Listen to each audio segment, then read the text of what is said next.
Halo Sobat Sejarah, tahukah kamu bahwa di Sulawesi Tenggara ada sebuah kabupaten yang pernah menjadi pusat kerajaan maritim yang sangat berpengaruh?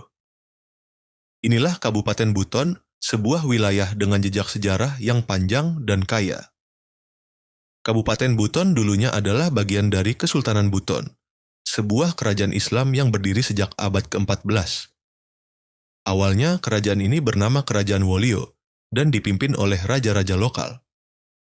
Namun, perubahan besar terjadi pada tahun 1542 ketika Raja ke-6 yang bernama Laki Laponto memeluk Islam dan mengganti sistem kerajaan menjadi kesultanan. Raja Laki Laponto kemudian dikenal sebagai Sultan Murhum, Sultan pertama Buton.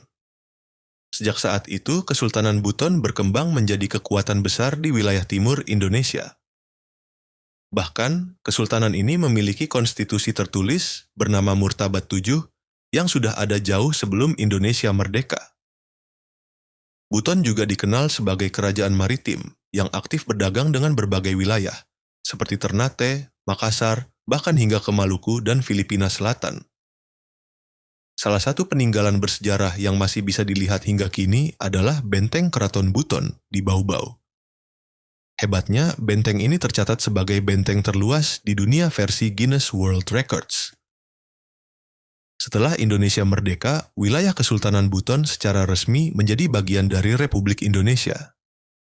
Kabupaten Buton dibentuk sebagai wilayah administratif modern dan terus berkembang sebagai pusat budaya dan sejarah.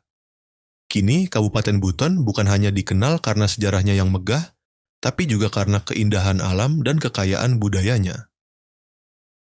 Dari aspal Buton yang terkenal sampai festival budaya, semuanya menunjukkan bahwa warisan Buton masih hidup hingga hari ini. Itulah kisah singkat sejarah Kabupaten Buton, dari kerajaan lokal, Kesultanan Islam, hingga menjadi bagian dari Indonesia modern. Kalau kamu suka konten sejarah seperti ini, jangan lupa like, share, dan subscribe ya. Sampai jumpa di kisah sejarah berikutnya.